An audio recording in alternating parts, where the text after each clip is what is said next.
All right, we should be recording and live, so hope you guys are having a great day.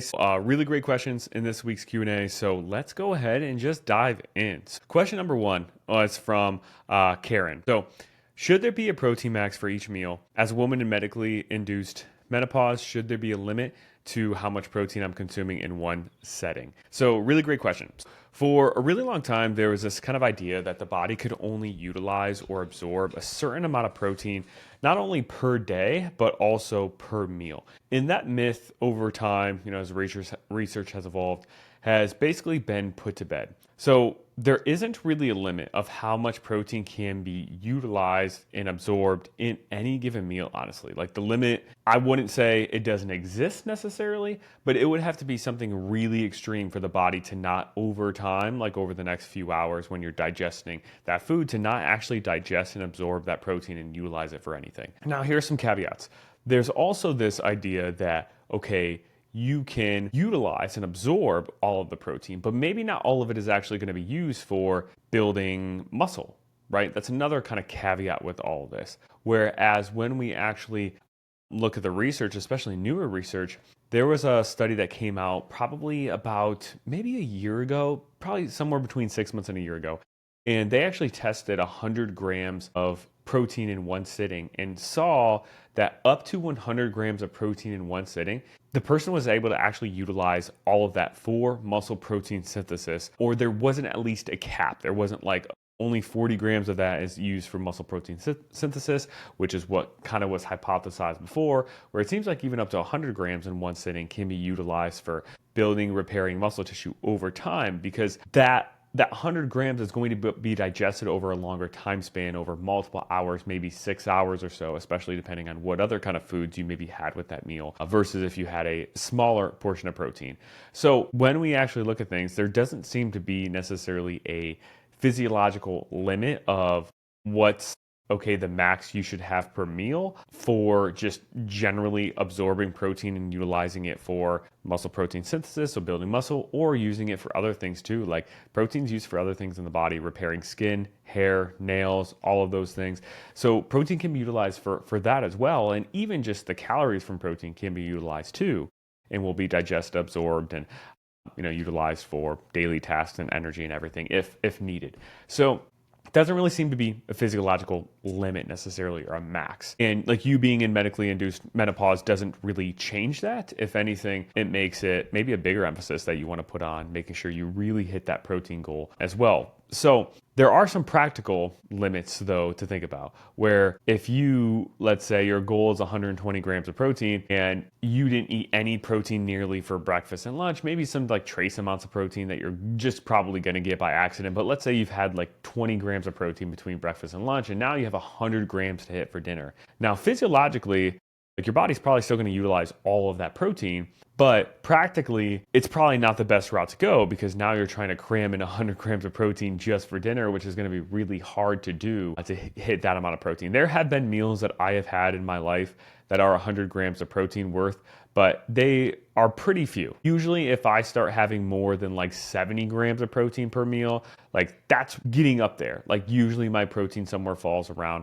probably like 60-ish grams per meal. And keep in mind, I aim for roughly 200 grams of protein per day. Between 180 and 200 is kind of my goals. For somebody who's maybe aiming for 120 grams of protein, having 40 to 50 grams of protein per meal, maybe even 30 to 40 is probably plenty. So it's not really a physiological max. Practically, once you get above like 50 grams of protein per meal, it's going to be really tough. Probably spacing it out is a better route to go. So you're not having these like crazy huge high protein meals, because then spacing it out allows protein to just easily be able to hit throughout the day, because protein is very filling. So if you try to cram in a lot in one sitting, it's going to be difficult. But also, like, you want to feel full through all parts of the day, not just really full after one meal. And like I said, protein is very filling. So if we can space that protein out a little bit more evenly, maybe between 3 meals out of the day. So if your goal is 120, let's say we have 3 meals that are 40 grams each, that's going to be probably more beneficial for just feeling full after breakfast until lunch, feeling full after lunch until dinner, and so on. There's also some physiological reasons as to why maybe we would want to have at least 30 to 40 grams of protein every 4 hours or so. based on how muscle protein synthesis or muscle building works, where usually when you have a big bolus of protein, let's say 40 grams worth, you see this big spike in muscle repair. And then it starts to kind of dwindle down over time. And then after about 3 or 4 hours, you're able to get another spike if you have, a 40-gram protein meal. And then you see that kind of dwindle down again. Whereas if you are having just one big meal of like 120 grams of protein, all of your protein in one meal, you don't necessarily get 3 spikes throughout the day. And with research, it doesn't seem to matter as far as outcomes. So it's nothing to like hyper stress about of, oh, I need to eat every 4 hours and I need to get protein every 4 hours or I'm going to ruin results or not get results. Like it's not that extreme, but there is some like mechanistic reasons as to why probably having 3 meals that are evenly distributed with protein is probably a good idea. You don't need to eat every 2 hours or every 3 hours necessarily, like some people had recently thought. But overall, there's not really a max with protein. So you do what you got to do to hit that total protein goal. Like that's what matters the most, how many total grams of protein you're eating per day. But probably a practically good thing to do is split that up between about 3 meals. And there's maybe some very minor physiological benefit of maybe splitting it up too. So I would go that route. But if you got to get in, 70 grams of protein in one meal just to hit your protein goal, if that's the case, then that total protein is the most important. So hopefully that answered your question there, Karen. So Anna looks like she has a couple of questions. So number one is, when you lose weight, does your total energy expenditure change? So yes. So it changes for a couple of reasons. One reason it changes is just because your overall body mass is smaller. Somebody who is 200 pounds is going to, at rest, just sitting around, not moving, is going to burn more calories than somebody who's 150 pounds likely, because their body is just bigger. So like to maintain their tissues, for replacement of skin, hair, nails, even for their heart to beat, for their lungs to work, all of these things require energy or calories to do. So a bigger body is going to require more calories 9 times out of 10, if not 10 out of 10 times. So when you lose 30 pounds, your body is smaller, it has less tissue on it. It has less of those processes it needs to repair and so on. So it's going to burn a little bit less. It's usually not that significant from just that, unless you've lost like a crazy amount of weight. Like you can kind of get a rough estimate of this from like some calculators, and calculators aren't perfect, like your energy expenditure calculator you find online, but it might give you a rough idea of, okay, let me put my stats in and then see what my energy expenditure is when I'm 10 pounds less. And I believe if you put that in and kind of compare numbers, the rough numbers will tell you, I believe for every 10-ish pounds you lose, your energy expenditure might go down anywhere from like 50 to 100 calories. So for every 10 pounds, you might need about 100 calories less. So if you lose, let's say 50 pounds, you might need 500 calories less than what you needed before. But also keep in mind too, if somebody starts at 200 pounds and let's say they lose 50 pounds and get to 150, but when they were 200 pounds, they weren't active, they weren't exercising, they were sitting around, they weren't going on walks, they weren't getting 8,000 steps or 10,000 steps. So they were really sedentary. And then they made this lifestyle change to start working out more, along with tracking their nutrition, and they lost 40 to 50 pounds. Well, because now they're more active as they've lost that weight, their energy expenditure might actually be higher. They might actually burn more calories than what they did when they were 200 pounds, even though they're lighter, but it's because their lifestyle has changed. So when we think about does your calorie burn or energy expenditure change as you lose weight, we're thinking about all variables being constant. So somebody who's walking 10,000 steps, lifting 3 days a week, eating this certain amount of food, has this specific lifestyle, and you keep all those variables the same, but you just reduce their weight by 40 pounds, they're going to burn a little bit less calories. And another reason why your calorie burn might change when you lose weight is there is this thing called metabolic adaptation, which I've talked about before, which is when you eat less calories, which is usually required to lose weight to a certain extent. When you eat less calories, your body is getting less energy. So things like fidgeting or talking with my hands that I'm doing here, even blinking, subconscious things slow down in some people, and slow down a lot in some people versus others. So when that happens, when you're eating less calories as you're losing weight, you might burn a little bit less calories than what you would expect or what a calculator might predict. So you might think you should be burning 2,000 calories, but you might actually be burning 1,800 because of those things subconsciously slowing down because you're eating less food.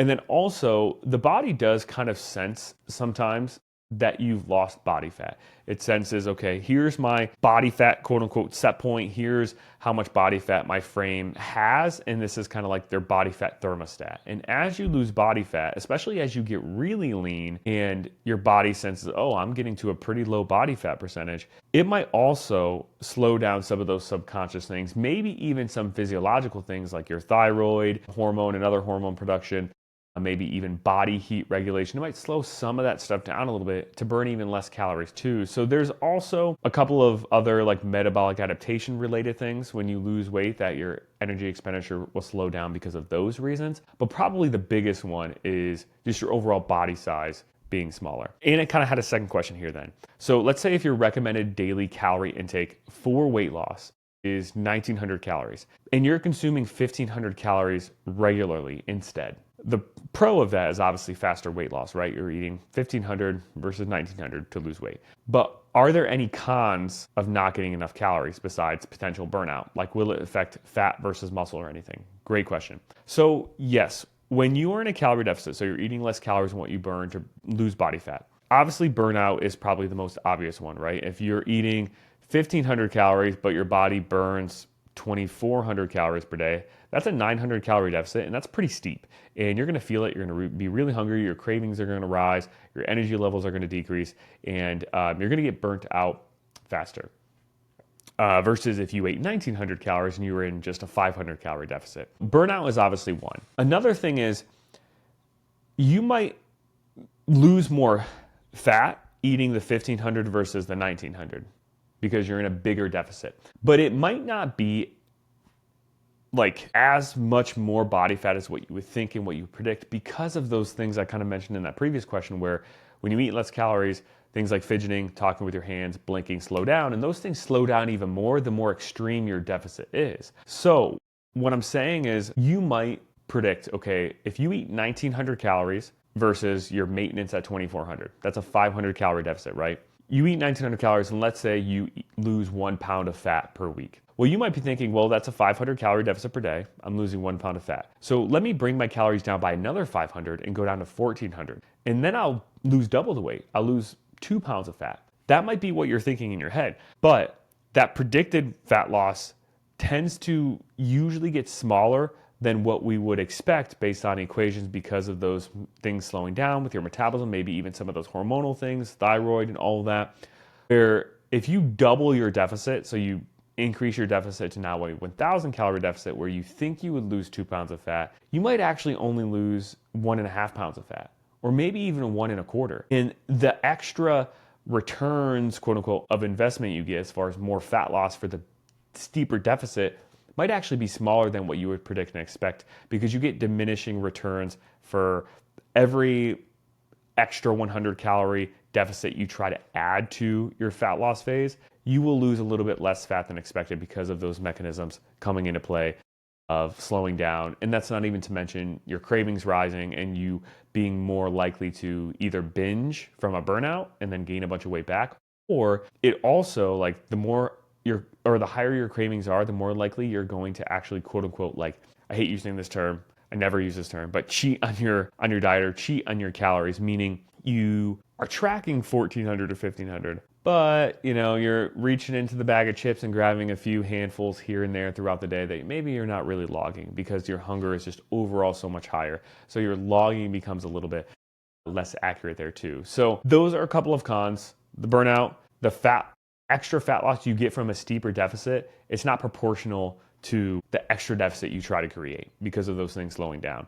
And then number 3 is when you bring your calories down lower, your workout performance is probably going to dip. So you're going to not be performing as well in your workouts, which means you're not stimulating your muscle as much, which means you're more likely to actually lose muscle the greater the deficit. And also, calories in general are very protein or muscle sparing. So the more calories you eat, the less likely you are going to lose muscle. So the less calories you eat, the more likely you are to lose muscle. So you might, be in a 1900 calorie deficit, losing 1 pound on average per week, and you might lose 10 pounds of fat in 10 weeks. And you might then think, okay, well, I'm going to double my deficit, so I'm going to go down to 1400, and I'm going to lose 2 pounds per week. And maybe you actually lose 2 pounds per week, but maybe only 12 of it is fat mass and maybe 8 of it is muscle and water. So you actually are losing more muscle and water versus just strictly fat. So the bigger your deficit is, the more likely you are to lose muscle as well. So that's why creating the right calorie deficit for a fat loss phase is really a balancing act where we want to be in enough of a calorie deficit throughout the week on average to lose like an amount of body fat that like feels noticeable, so we get that positive reinforcement that okay, we're making progress. But we don't want it to be too steep to where we are one going to burn out, or we're going to binge, or we're going to just kind of snack on things and not log it. And we don't want it to be too extreme to where we tip the scales in the other direction of, okay, now we are losing muscle instead of fat, which does happen the steeper the deficit. So more, quote unquote, is not always better when it comes to the more of the deficit you're in and you think, oh, I can just suffer through and like I'm not really that hungry, so I'll just lose more body fat. It's not always the case because a lot of times, you'll end up losing some muscle if it is, pretty extreme. So hopefully that answered your question, Anna. Vicky had another question. So when you're recording the amount of weights you use when doing the workouts, do you record the weight of the dumbbell or do you double it since you're using two weights? So, what she's referring to, I'm assuming, is let's say you are doing like a Romanian deadlift. So you have a dumbbell in each hand, dumbbell Romanian deadlifts, and let's say each one is 30 pounds. Do you log it as 30 pounds or 60 pounds? I typically log all dumbbell exercises with the amount of weight that I am using in each hand. So I would log that as 30 pounds. In reality, it doesn't really matter how you log it. Unless you are doing a competition where you need to dumbbell Romanian deadlift a certain weight, and like the rules are, the way they measure the amount of weight you're lifting is by either each dumbbell in each hand or adding it together, or like with the squat, some people will ask, okay, like do I log the weight that I put on the bar or do I log the weight on the bar? And it really doesn't matter. The most important thing is that you know what it means. So when you do that same workout next week and you're seeing, okay, last week I have written down that I did 60 pounds for 10 reps. I either know that means I'm doing 60 pounds in each hand. So like next week I can maybe try 65 pounds in each hand and go up a little bit. Or I know that means, okay, I had 30 pounds in each hand, so next week I'm going to try 35 pounds in each hand. So in reality, it really does not matter how you log it as long as you know what it means. You could have some weird Morse code type of logging where like you don't even put the exact numbers because you're afraid of somebody looking in your logbook and knowing exactly how much weight you lift, and you could put some funky things in there. But as long as you know what it means, so you can do the same weight next week and do a couple of extra reps, or you can go up a little bit in weight for next week and try to progress. That's what's important. So I think people get really hung up on how to log those weights. And I personally, when I do dumbbell exercises, I log it as whatever the dumbbell is in each hand. But if you were to add them together and do it that way, that's perfectly fine as long as you know what it means and know how to progress from it. She also asked another question, on your maintenance days during fat loss, do you still do the fat loss daily steps or do you back the steps down? So this is a great question. So usually when I have clients do fat loss phases, we will maybe bump steps up to, let's say, 10,000 or sometimes even more. Sometimes depending on the client, we hit like 12,000, but a lot of times it's 10,000. And in maintenance phases, we'll stay at 8,000 steps. So she's basically asking, okay, when we have maintenance days throughout the week, because the way we set up fat loss phases and how I recommend setting it up is having 5 or 6 days usually that are kind of your fat loss range of calories, and then 1 or 2 days that are maintenance. So basically, do we go up to maintenance not only with our calories 1 or 2 days a week, but do we also bring steps down to like a maintenance level of 8,000? It's kind of up to you. I think keeping it at 10,000 is usually what I end up recommending to do, just because like now you're only having one variable that's changing, which is like the calories, versus having to think about, okay, now I'm adjusting my steps down plus the calories. It's just an extra variable to kind of manage. In the grand scheme of things, it's not going to make too much of a difference with your fat loss if you have one day that's either 8,000 steps versus 10,000. I think keeping that variable the same, so you keep in that same routine of hitting 10,000 steps, is probably what I would lean towards. But if you do get a few extra or a couple extra thousand less steps on one day on that maintenance day, it's probably not going to make or break anything either. Because in reality, you're probably not burning a ton of extra calories for 2,000 steps, maybe like 1 to 200 extra calories, maybe. I think it's probably closer to like 100, but maybe 200. So you could really go either one. Like This stressing over this is kind of being nitpicky, but I would just probably keep your routine the same just for simplicity's sake there. Katie asked, how many steps do you need to do daily to maintain weight and how many to potentially lose weight? So this will dictate, or this will be dictated by how many calories you burn in general, like based on your body size, like that's a big one. And then also how many calories you're eating. So like there isn't a magic amount of steps that you need to do to lose weight and a magic amount you need to do to maintain weight. Like I have some clients who their step goal is 4,000. And because maybe they're starting at a higher body weight, maybe 400 pounds, so their body in general just burns a decent amount of calories, we're able to not have to drop calories too low without that much activity to still lose weight because their body in general is just bigger and burns more calories.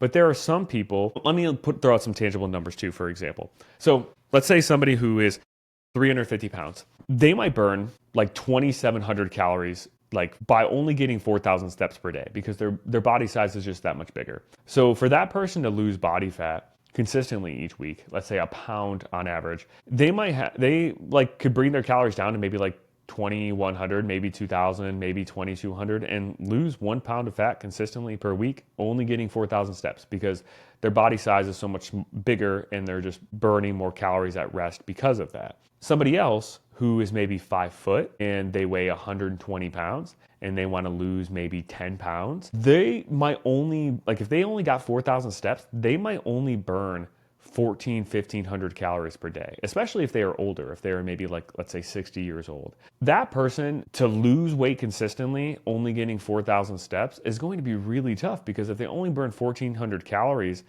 getting 4,000 steps, then to lose 1 pound on average per week of body fat, like they're probably going to have to eat like 1,900 calories per day, which is really unsustainable in today's world. When your calories start to get that low, you start to run the risk of maybe more vitamin and mineral deficiencies as well. So that person, their step requirement to consistently lose body fat, it's not that it's required for them to hit 10,000 step, let's say.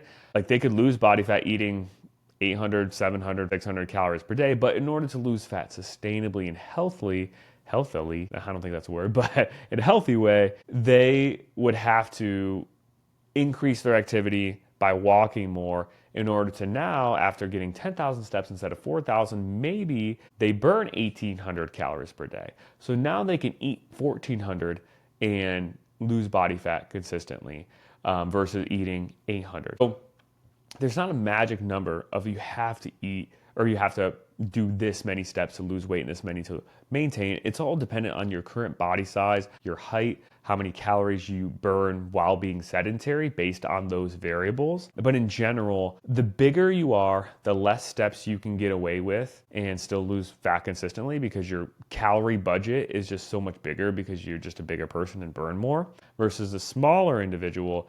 They're probably going to have to walk more and get more steps and if they want to lose more body weight. Like there are some clients that I've had who are smaller, 5 foot and are, roughly 130 pounds, let's say, and they want to still like lose 10 more pounds. And like, hey, we probably got to build steps up to 12,000, 13,000, sometimes even 14 to 15,000 on some days because they're just not burning a lot. And it's like you either burn more through getting more steps and more activity, or you have to get yourself to eat even less and get your calories, to that 1,100 mark, 1,000 mark maybe, depending on the person. And once you kind of start getting under 1,200 calories per day, I find it a very hard time for me to like justify that, like prescribing that as a coach. Like under 1,200 calories, I'm like, okay, is this extra fat loss you really want? Is it really worth it at that point to be restricting your food intake that much to deal with the potential like vitamin and mineral deficiencies? So hopefully that answered your question, Katie. But in general, what works for a lot of people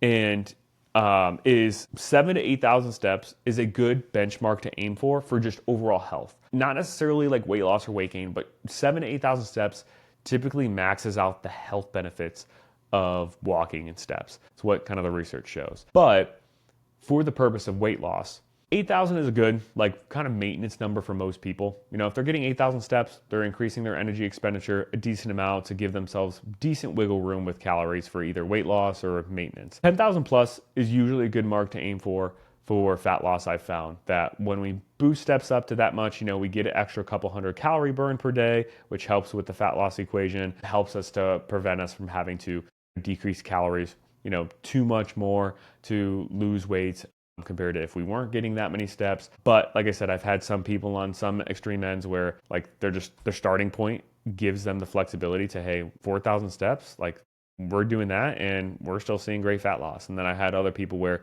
based on their starting point where they're at, they have to go up to 13,000 steps maybe plus per day. So it's really individual. And that's why just like, working with a coach, and I know obviously, you're working with Katie and myself, like we're going to monitor these things week to week to see how your body specifically is responding. And we'll be able to find out what the right step count for you actually is for whatever goal you have at the time, whether it's fat loss or maintenance at the time. So Karen asked, if eating at a restaurant and say you have chicken, green beans, and mashed potatoes, and you eat all the protein and veggies, but not all the potatoes, how do you track that? Because if you put half or 3/4, it's not going to count all the protein. So how does that work with tracking? So what you're kind of asking, just to reiterate, like for everyone else listening, is like, let's say you go to, I don't know, Texas Roadhouse or something, and they have a meal that's like 6 ounces of steak, mashed potatoes, and green beans, right? And you look at their nutrition info online, and let's say the order like includes all of those. So it says the whole entire plate is 1,000 calories, and you are just eating the protein and the vegetables. How do you account for that? So you could kind of do a couple of things. One is you could just keep it simple, and if you ate 3/4 of that plate, log 3/4 of it. Even if you didn't eat the mashed potatoes, but you mostly ate the protein and veggies, you could just keep it simple. It's not going to be perfect. It's probably going to be close enough, especially because you are eating out already, that whatever you log when you eat out, there's going to be variation and it's not going to be perfect. Like restaurant meals, even according to their website, like their nutrition info can be off by like 300, 400, 500 calories sometimes. Like there could be a meal that it says it's 1,000 calories, but whoever was back there cooking that day, they might have used extra butter, extra oil, gave you an extra portion size, and that could actually be 1,500 calories on that plate. So there's always going to be a pretty good variation with eating out, which is why like logging your food and eating out, it can work. But when you're in a fat loss phase, the less you can do it, the better, because you're just going to actually be eating what you think you're eating based on what you're logging. So realizing like there's probably going to be some kind of variance there as far as what you think you're eating versus what you're logging. So don't overly stress about it being necessarily perfect. All we're trying to do is just get close in the ballpark range of how many calories we're probably eating, and probably overestimating a little bit just to give us some wiggle room in case there are extra calories snuck in. So you could just add it as like 3/4 of that meal, even if you didn't eat the mashed potatoes and ate the protein and veggies, and that's gonna overestimate your calories a little bit maybe, but that's a good thing to like overestimate how much you think you're eating. Another thing you could do is you could log the individual food items on the plate. So let's say this is a sirloin steak and it's 6 ounces. You could go into MyFitnessPal and log sirloin steak 6 ounces, and then let's say you have asparagus on the side. You could log asparagus on the side, and then just not log the mashed potatoes if you don't eat them. But if you do that, I highly recommend adding probably at least 200 to 300 calories of butter or oil to that MyFitnessPal log to account for what they're cooking it in. Like people back at restaurants, they're not cooking just plain sirloin steak and plain asparagus. They're adding a ton of oil to those things, or butter. So you want to account for that, because that could easily be an extra 200 to 400 calories there. So that's kind of the second way you could go about logging it if you're really concerned with the protein necessarily not matching up. If you were to just take 3/4, you could just log those individual things. But I highly, highly recommend probably adding 300 calories worth of oil or butter to that, just to account for that. So those are kind of the two different ways you can go about it. So hopefully that made sense, Karen. So you guys asked some really great questions this week. I loved it. So I will continue to do these maybe every other week, maybe even every week if you guys are really liking them. Let me know in the comments if you do, and maybe we'll think about doing them more often. So yeah, thanks for submitting your questions. Appreciate it. Gives me some really great stuff to kind of go over and talk about, and hopefully they're super helpful and informative. And I will see you guys in the next one.